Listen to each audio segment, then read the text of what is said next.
जैसे ही movie start होती है हमें एक गाँव का सीन दिखाया जाता है जहाँ पर बहुत सारे लकड़हारे रहा करते थे और उन्हीं में से एक बूढ़ा आदमी भी था जिसकी सब लोग बहुत इज्जत किया करते थे और उसकी हर बात माना करते थे। गाँव का शेफ उन सब के लिए खाना बनाता है और उन सबको खाने पर बुलाता है, लेकिन वो बूढ़ा आदमी कहता है कि मुझे अभी जरा काम है तो तुम लोग खाओ और मैं कुछ देर में आता हूँ। कुछ देर बाद जब वो वापस आता है तो वो देखता है कि उसके गांव के लोगों को किसी ने बहुत बुरी तरह मार डाला है और उनके गले कटे हुए हैं। वो अभी देख ही रहा था कि आखिर ये सब हुआ कैसे कि तभी एक अजीब सी शक्ल का आदमी आता है और उसे भी मारने के लिए आगे बढ़ता है, लेकिन वो बूढ़ा आदमी वहाँ से भाग जाता है। लेकिन वो जायंट भी उसके पीछे पीछे था तो वो उसे पकड़ लेता है और उसका सर बहुत बड़े ब्लेड में देकर काट देता है और उसकी डेथ हो जाती है। उसके बाद हमें प्रेजेंट टाइम दिखाया जाता है और एक ऐसा डिपार्टमेंट दिखाया जाता है जहाँ पर क्रिमिनल बच्चों की ट्रेनिंग की जाती थी कि वो दोबारा ऐसा काम ना करें। उनकी काउंसलिंग और उन पर नजर रखने के लिए एक सार्जेंट और एक फीमेल स्टाफ को रखा जाता है। वहाँ पर 5 बच्चों को लाया गया था जो कि क्रिमिनल एक्टिविटीज कर चुके थे, यानी उन्होंने कोई ना कोई गलत काम जरूर किया था। उनमें से एक लड़की का नाम सीबी होता है और उसका फादर शेरिफ होता है। सार्जेंट उन सबको बताता है कि हम लोग एक जंगल में जाएंगे और वहाँ पर कैंप्स लगा कर रहेंगे। वहाँ पर मैं आप सबकी काउंसलिंग करूंगा और आप सबको अच्छी बातें भी सिखाऊंगा और अगर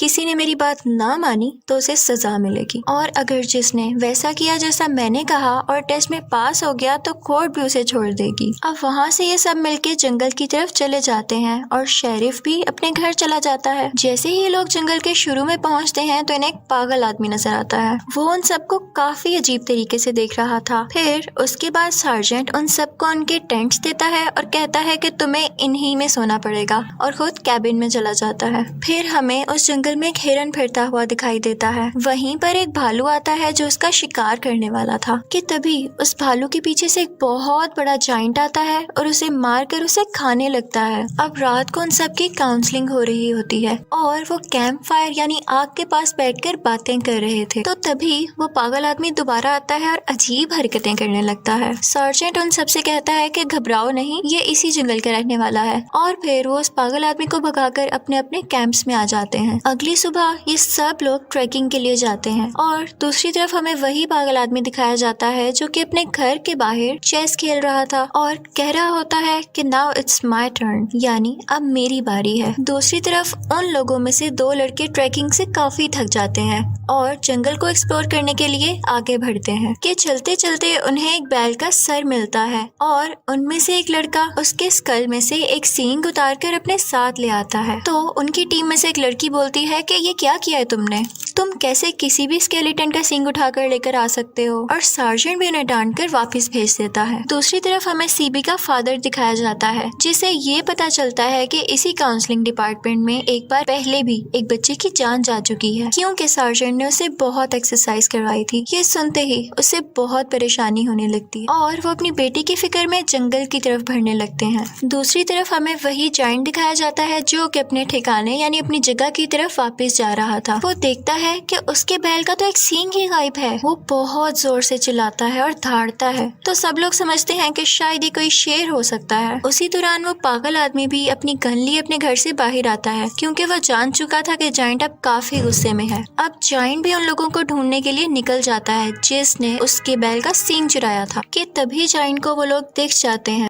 उनमें से एक लड़की अपने मोबाइल में बिजी होती है कि जायंट उसके पीछे आकर खड़ा हो जाता है और अपनी एक्स यानी अपनी कुल्हाड़ी से उसके 2 हिस्से कर देता है और एक और लड़की को बहुत जोर से हिट करता है और फिर सार्जेंट के भी 2 टुकड़े कर देता है। सार्जेंट को कुचलते हुए बाकी लोगों की तरफ बढ़ने लगता है। अब ये बाकी लोग अपने कैबिन की तरफ भागते हैं और ये लोग प्लान कर रहे थे कि हम वैन लेकर इस जंगल से बाहर निकल जाएं, लेकिन अनलकीली चाबी तो सार्जेंट के पास रह गई थी। तो उनमें से एक लड़का फौरन बोलता है कि मुझे वैन को बिना चाबी के स्टार्ट करने आता है। अब वो लोग डरते डरते वैन की तरफ जाते हैं लेकिन उस लड़के से वो वैन स्टार्ट ही नहीं होती। तो लेडी स्टाफ उन्हें फौरन से कैबिन की तरफ वापस ले आती है और बाहर वो जायंट उनकी वैन को घसीटते हुए अपने साथ ले जाता है कि ये लोग यहाँ से जा न सकें, और फिर इंतजार करता है कि कब वो बाहर आए और कब मैं इन्हें पकड़ूं।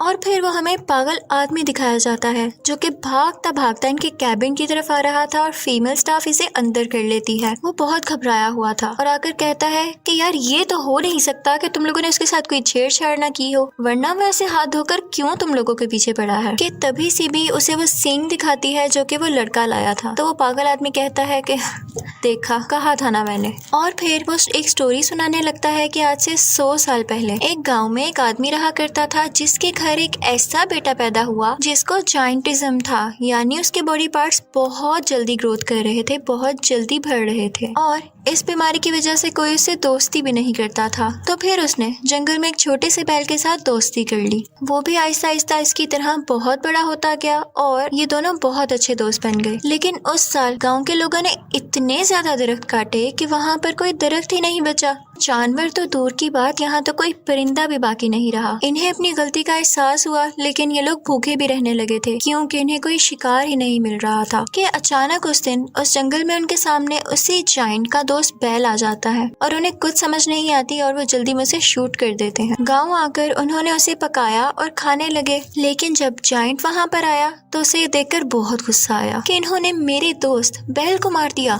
और उसने एक एक करके गाँव वालों को अपनी एक्स के साथ कत्ल करना शुरू कर दिया और उसके बाद अपने ही फादर का सर ब्लेड में देकर काट दिया। ये वही सीन है जो हमें शुरू में दिखाया गया है। इसके फौरन बाद वो जायंट जंगल की तरफ भाग गया, लेकिन गांव वालों ने उसे पकड़ लिया और उसे गार यानी केव में बंद कर उस केव को ब्लास्ट कर दिया गया। लोगों ने समझा कि शुक्र है अब तो ये मर गया है, तो ये हमें मजीद तंग नहीं करेगा। लेकिन उन्हें क्या पता था कि वो किसी न किसी तरह बच गया था और वो पहाड़ के ऊपर करके गार में रहने लगा और वहीं बड़ा होता गया। वो गांव में एक लड़की को भी पसंद किया करता था, लेकिन वो उससे नफरत करती थी और अब वो अकेला अपने बैल की कब्र के पास ही बैठा रहता था। और फिर वो पागल आदमी कहता है कि तुम लोगों ने वो सींग उसके बैल की कब्र से चुरा लिया है, तो क्यों ना उसका दिल दुखे और क्यों ना वो तुम लोगों की तरफ अटैक करने आए। ये सुनते ही वो लड़का सींग उठाकर बाहर लेकर जाता है और आसमान की तरफ उसे उछालकर कहता है कि ये लो जायंट, तुम्हारे बैल का सींग, अब हमारी जान छोड़ देना।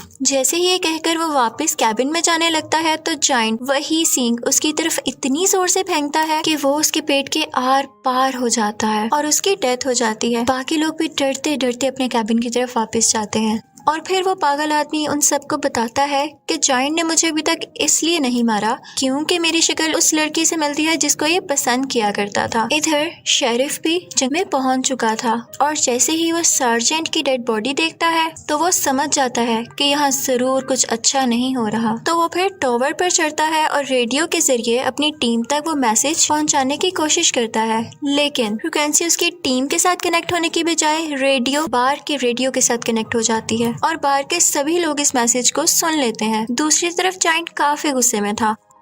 वो उनके कैबिन को तोड़ने लगता है और फिर एक लड़की को बाहर निकालता है और जोर से जमीन पर दे मारता है, जिसकी उसकी बहुत बुरे तरीके से डेथ हो जाती है।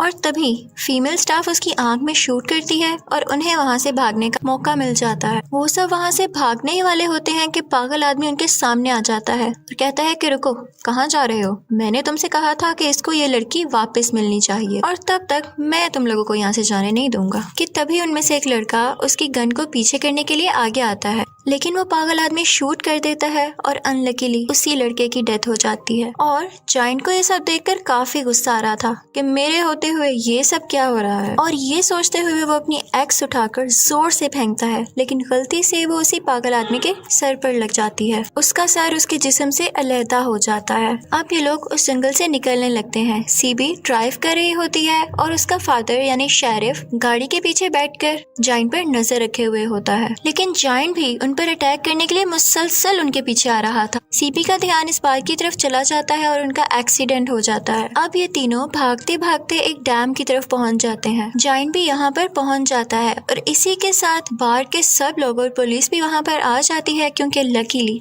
उन लोगों ने शेरिफ का मैसेज सुन लिया था। वो सब मिलकर जायंट को शूट करने लगते हैं, जिसकी वजह से वो काफी इंजर्ड हो जाता है और उसका काफी खून भी बहने लगता है और फाइनली वो पानी में डूबकर मर जाता है। अब सीबी सीबी, उसके फादर शेरिफ और वो फीमेल स्टाफ मेंबर ये सब कुछ ब्रिज से देख रहे होते हैं। सीबी का फादर काफी खुश था कि एंड टाइम पर उसने अपनी बेटी को बचा लिया, लेकिन साथ ही साथ वो बाकी लोगों के लिए भी सैड थे और इसी के साथ मूवी एंड हो जाती है। Thank you for watching.